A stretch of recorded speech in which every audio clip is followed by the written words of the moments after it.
Manipurgi Commissioner Home gi Puriba Ashok Kumarna ngasi mahaki ahanba khongchat oina THOUBALda laktuna district asigi law and order amadi security gi Fibam Yengsinkhre. Deputy Commissioner THOUBAL gi conference hall da pangthokpa security gi mifam aduda district asigi Deputy Commissioner Ahanthem Subhas amasung Superintendent of Police Rakesh Balwana district asigi hauzik oiriba law and order gi matangda piba report commissioner na taki.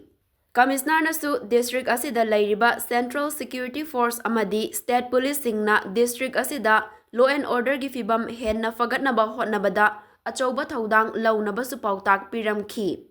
Ngasigi security gi mifamaduda district asigi makok thongba police officer sing Assam Rifles, BSF, CRPF amadi atay mari lainaba official singsu sarukyakhi.